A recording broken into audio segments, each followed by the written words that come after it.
ആ, നമസ്കാരം. ഞാൻ രാജേഷ് അമനകര, കല്യാണമരം എന്ന സിനിമയുടെ സംവിധായകനാണ്. നമസ്കാരം. എൻ്റെ പേര് വിദ്യ രാജേഷ്. ഞാൻ കല്യാണമരം എന്ന സിനിമയുടെ കഥ എൻ്റേതാണ്. പക്ഷെ എനിക്കതിന് മോട്ടിവേഷൻ തന്നതല്ല എൻ്റെ ഹസ്ബൻഡാണ്. സോ അത് ഇങ്ങനൊരു സിനിമയായി മാറും എന്ന് ഞാൻ ഒരിക്കലും വിചാരിച്ചിട്ടല്ല അത് തുടങ്ങിയത്. But I am feeling so happy to be the part of this movie. അപ്പൊ എങ്ങനെയാണ് ഈ കല്യാണം വരെ തുടങ്ങിയത്? ഈ പറഞ്ഞ പോലെ തന്നെ വൈഫിന്റെ കഥയാണെന്നും പറഞ്ഞു. അപ്പൊ എങ്ങനെയാണ് നമ്മൾ ആദ്യം തന്നെ വൈഫിന്റെ ഒരു കഥ എടുക്കാമെന്ന് വിചാരിച്ചിട്ടാണോ, അതോ ഒരു കഥ പറഞ്ഞപ്പോൾ അതൊരു സിനിമയായതാണോ? ആ, അത് സ്വാഭാവികമായിട്ടും ഞങ്ങൾ ഒരുമിച്ചുള്ള യാത്രകൾ, ഞങ്ങൾ ദീർഘദൂര യാത്രകൾ ചെയ്യാറുണ്ട്. അപ്പോൾ അങ്ങനെയുള്ള സമയങ്ങളിൽ സംസാരിക്കുന്ന വിഷയം സിനിമയായിരിക്കും. അപ്പോൾ കണ്ട സിനിമകളെക്കുറിച്ചും വിദേശ ചിത്രങ്ങളുടെ കഥകളെക്കുറിച്ചും നമ്മൾ പോകേണ്ട സിനിമകളെക്കുറിച്ചും എല്ലാം ഡിസ്കഷൻ ചെയ്യാറുണ്ട്. ഇതുപോലെയുള്ള സിനിമകൾ എന്തുകൊണ്ട് നമുക്ക് ചെയ്തുകൂടാ, അല്ലെങ്കിൽ പുതിയൊരു കാഴ്ചപ്പാടിലുള്ള സിനിമകൾ ചെയ്തുകൂടാ, അങ്ങനെയുള്ള ചർച്ചകൾ ഞങ്ങൾ നടത്താറുണ്ട്. അപ്പം ആദ്യ കാലഘട്ടങ്ങളിലൊന്നും ഞാൻ ചെയ്ത സിനിമകളിലോട് അത്തരം ഒരു ഡിസ്കഷൻ മനോഭാവമൊന്നും ഇല്ലായിരുന്നു. പക്ഷേ ഇപ്പോൾ ഒരു ഇടവേളയ്ക്ക് ശേഷം ഞാൻ കുറേയധികം സ്ക്രിപ്റ്റുകൾ വർക്ക് ചെയ്യുന്ന സമയത്ത്, വീട്ടിലിരുന്ന് ചെയ്യുന്ന സമയത്ത് ആ ഒരു ക്യൂരിയോസിറ്റി ഉണ്ടാവുകയും എൻ്റെ അടുത്ത് വന്നിരുന്ന് അത് ഓരോ സീനിനെ കുറിച്ച് ഡിസ്കസ് ചെയ്യാൻ ചെയ്യും. അപ്പം ഞാൻ ആ ഒരു ഇൻട്രസ്റ്റ് ഉണ്ട് എന്ന് മനസ്സിലായപ്പോൾ ഞാൻ എൻ്റെ ഓരോ സീനും, ആ സിനിമയുടെ ഓരോ സീനും ഞാൻ വൈഫായിട്ട് സംസാരിക്കാൻ തുടങ്ങി. അപ്പോൾ ഞാൻ പ്രതീക്ഷിച്ചതിൽ കൂടുതൽ നല്ല ഒരു ഇൻവോൾവ്മെന്റ് ഈ കഥയിൽ വന്നു വരുന്നുണ്ട് എന്നെനിക്ക് മനസ്സിലായി. അപ്പം ഞാൻ ചോദിച്ചു, എന്തുകൊണ്ട് നിനക്ക് നിൻ്റെതായ രീതിയിൽ ഒരു സിനിമ ചിന്തിച്ചുകൂടാ? അപ്പം അങ്ങനെ ആ ചോദ്യങ്ങൾക്ക് തുടർച്ചയായിട്ട് പിന്നീട് പല പല ത്രെഡുകൾ എന്നോട് പല പല സന്ദർഭങ്ങളിലും പറഞ്ഞിട്ടുണ്ട്. അങ്ങനെ ഒരിക്കൽ പറഞ്ഞ കുട്ടികളെ, അധ്യാപികയാണ് എൻ്റെ വൈഫ്, ഒരു അധ്യാപികയാണ്. അപ്പം 10-15 വർഷമായിട്ട് സ്കൂളുകളിൽ കുട്ടികളെ പഠിപ്പിക്കുന്നുണ്ട്.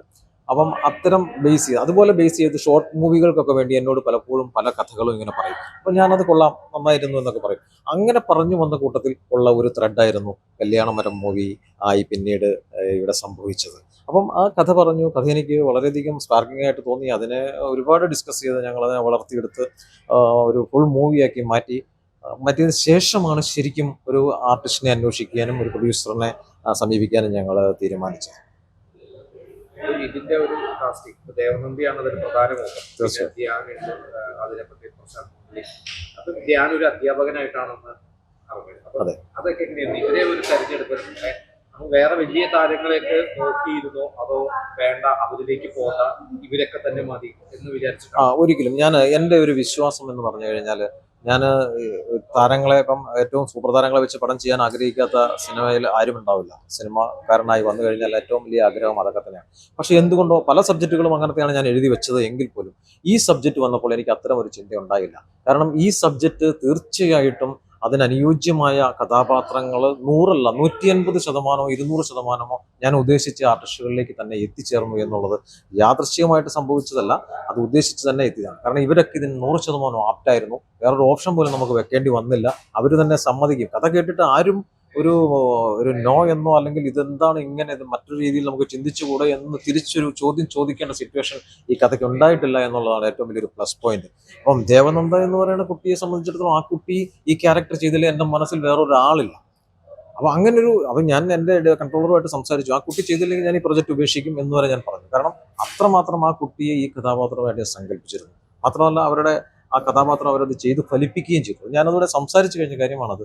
ഞാൻ പ്രതീക്ഷിച്ചതിനപ്പുറത്തേക്ക് അവർ ആ കഥാപാത്രത്തെ വളർത്താൻ ആ കുട്ടി സഹായിച്ചു. എല്ലാ കഥാപാത്രങ്ങളും, ധ്യാനിൻ്റെയൊക്കെ സാന്നിധ്യം എന്ന് പറഞ്ഞു കഴിഞ്ഞാൽ, ഞാൻ ഇങ്ങനെയൊക്കെ പെർഫോം ചെയ്യുമോ എന്ന് നമ്മൾ കാസ്റ്റ് ചെയ്യുന്ന സമയത്ത് പലർക്കും ഒരു ആശങ്ക ഉണ്ടായിരുന്നു. പക്ഷെ അതിന് എല്ലാം മറികടക്കുന്ന ഒരു പെർഫോമൻസ് ആണ് ധ്യാൻ കാഴ്ചവെച്ചിരിക്കുന്നത്. പ്രശാന്ത് മുരളി നമ്മൾ ഉൾക്കാഴ്ച പോലെയുള്ള, അല്ല ഉള്ളൊഴുക്ക് പോലെയുള്ള പല പടങ്ങളിലും നമ്മൾ കണ്ടിട്ടുണ്ട്.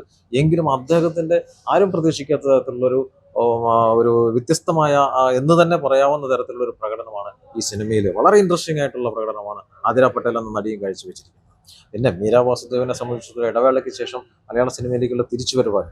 അവർക്ക് ഈ കഥ കേട്ടിട്ട് അതൊരു ഫീൽ ഗുഡ് മൂവി, അത്രയും ഫീൽ ഗുഡായിട്ട് അവർക്കത് ഫീൽ ചെയ്യും. അവർ അപ്പോൾ തന്നെ അത് ഓക്കെ പറയുകയും ചെയ്യാം. ഡേറ്റ് പോലും ഫ്ലാഷ് ഉണ്ടായിരുന്ന പല ഡേറ്റുകളും നമുക്ക് വേണ്ടി അവർ ഈ സബ്ജക്റ്റിനോടുള്ള താല്പര്യം കൊണ്ട് അവർ നമുക്ക് ഒരുപാട് ഫേവർ ചെയ്ത് തന്നിട്ടുണ്ട് എന്നുള്ളതാണ് സത്യം. അപ്പം അങ്ങനെ നോക്കിക്കഴിഞ്ഞാൽ ഇതിനകത്ത് അഭിനയിച്ചിട്ടുള്ള ഒറ്റ ആർട്ടിസ്റ്റ് പോലും ഒരു മിസ്കാസ്റ്റിംഗ് ആയിട്ട് വന്നിട്ടില്ല. എല്ലാം ഞാൻ ഉദ്ദേശിച്ചതിൻ്റെ ഡബിൾ മടങ്ങ് പെർഫോം ചെയ്ത് എനിക്ക്, അതുകൊണ്ട് തന്നെ ഈ പ്രൊജക്റ്റിൽ ഉണ്ടാകുന്ന കോൺഫിഡൻസും അത് തന്നെയാണ്. ഇത് അത്രമാത്രം ഒരു മനോഹരമായ ചിത്രമായിട്ട് വന്നിട്ടുണ്ട്. അവിടെ കഥയാണ് താരം എന്ന് തന്നെയാണ് വിശ്വസിക്കുന്നത്. അപ്പൊ ഇതിന്റെ ഒരു പേര് എങ്ങനെയാണ്? കഥാകൃത്തിന്റെ ആണോ ഈ കല്യാണമരം എന്ന് പറയുന്ന പേര്, അതോ സംവിധായകന്റെ പേരാണോ? അതും ഡിസ്കഷനിലൂടെ തന്നെയാണ് ഞങ്ങൾ അതിൽ വന്നത്. ഞങ്ങൾ ആദ്യം ഇട്ട പേര് എന്ന് പറഞ്ഞു കഴിഞ്ഞാൽ കല്യാണ മരം എന്നുള്ളതല്ല. ഈ കല്യാണം ശരിക്കും പറഞ്ഞു കഴിഞ്ഞാൽ ഈ ഒരു രീതിയിൽ വരുന്ന 3-4 പേരുകൾ ഞങ്ങൾ ഡിസ്കസ് ചെയ്തു. കല്യാണ മരം, മംഗല്യത്തെരു, അങ്ങനെ 2-3 പേരുകൾ ഞങ്ങൾ പ്രിഫറൻസിൽ വെച്ചു. അതിൽ ഏറ്റവും കൂടുതൽ നമ്മൾ പറഞ്ഞതുപോലെ ജനകീയമായിട്ട് തോന്നാവുന്ന ഒരു പേര് കല്യാണ മരമാണെന്ന് ഒരു നിഗമനത്തിലെത്തുകയും അവസാനം അത് ഞങ്ങൾ നിശ്ചയിക്കുകയും ചെയ്യുകയും ഉറപ്പിക്കുകയും ചെയ്യുക.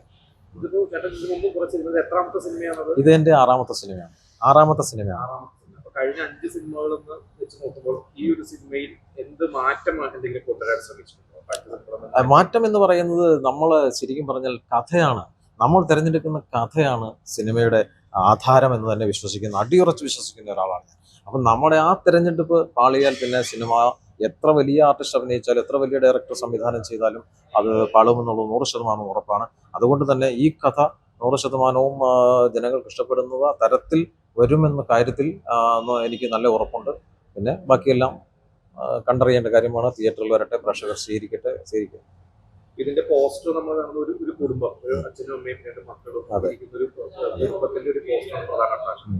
അതിന്ന് വളരെ കുറഞ്ഞു വരുന്നതാണ്. ജീവിതത്തിലായാലും സിനിമകളിലായാലും ഇതുപോലത്തെ കുടുംബകഥകൾ കുറഞ്ഞു വരുന്നതാണ്. അപ്പൊ അതൊരു കൂടുതൽ സ്ട്രെസ് ചെയ്തിട്ടുണ്ട്. ഞാൻ ചോദിച്ചാൽ അങ്ങനെ ചെയ്യാനൊരു ശ്രമം നടത്തിയിട്ടുണ്ടോ?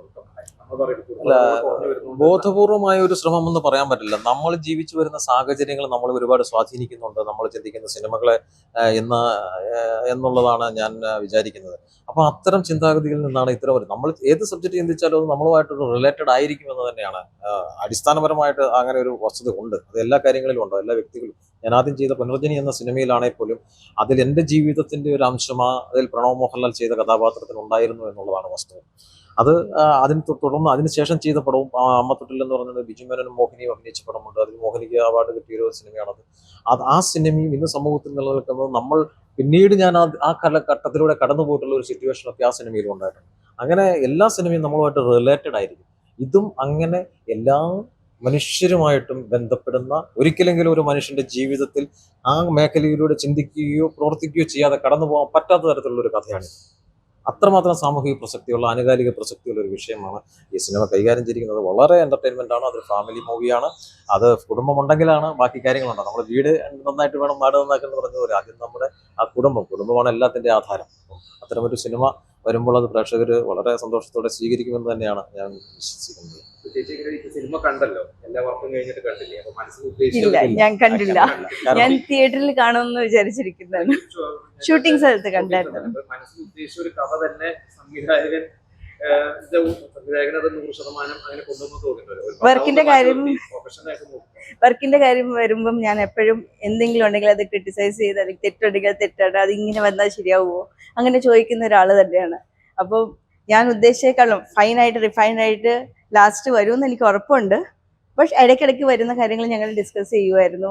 പോസിറ്റീവ് ആണെങ്കിൽ എപ്പോഴും അത് അങ്ങനെ കാണത്തില്ല. ഹസ്ബൻഡ്സ് വൈഫിന്റെ ഡിസ്കഷൻസ് ഒക്കെ അല്ലെങ്കിൽ അഡ്വൈസസ് ഒക്കെ കേൾക്കുന്നത്. പക്ഷെ ഇവിടെ എനിക്ക് 100% എനിക്ക് ആ കാര്യത്തിൽ വരുമ്പോൾ I can tell whatever is not going right or what we can rectify, what we can do better, because I consider that every movie is like a child.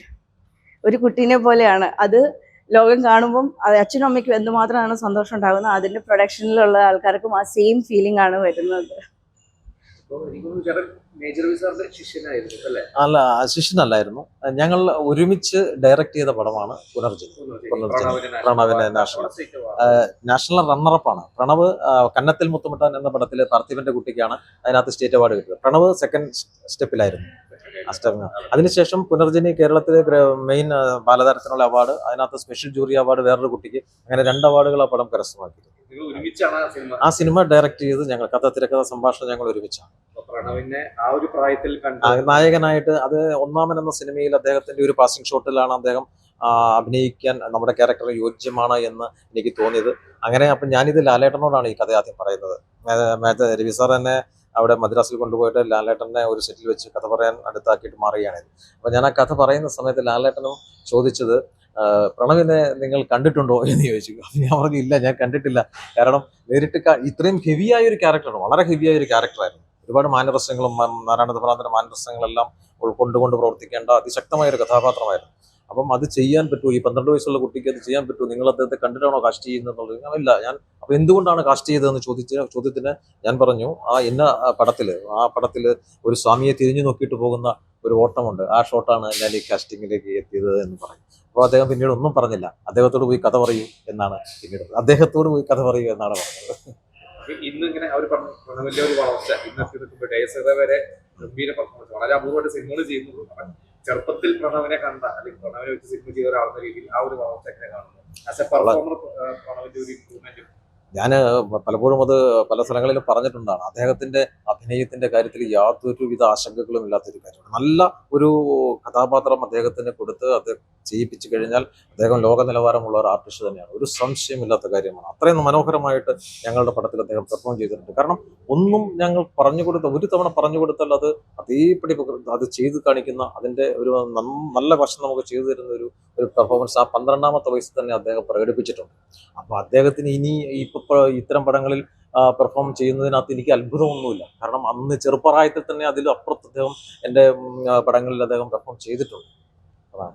അപ്പൊ ഇനിയിപ്പോ തിയേറ്ററിലെ സിനിമ എത്താൻ പോകുന്നത് മാർച്ച് 27-നാണ് സിനിമ റിലീസ് ആവുന്നത്. Vacation ആണ് വരാൻ പോകുന്നത്. അതേ സമയത്ത് തന്നെ ഇപ്പൊ ഈ പറഞ്ഞ പോലെ കുറച്ച് യുദ്ധത്തിന്റെയും അതൊക്കെ ഒരു ടെൻഷൻ ഡിജിറ്റൽ രാജ്യങ്ങളിലൊക്കെ ഉണ്ട്.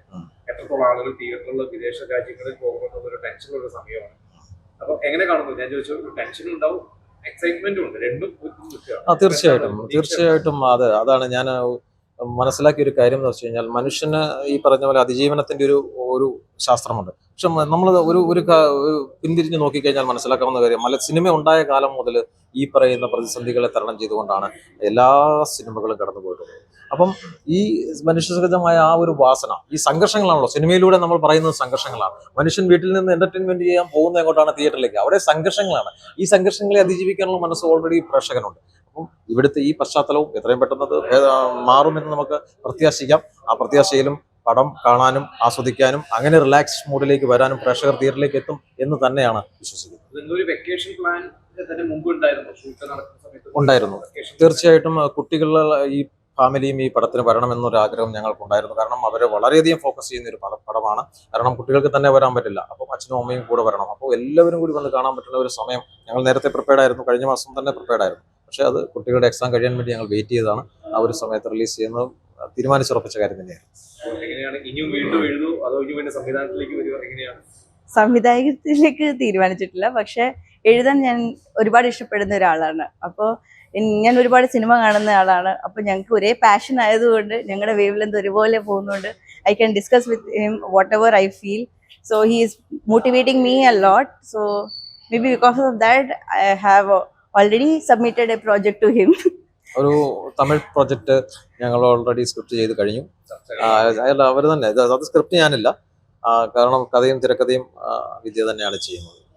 So thank you. Thank you.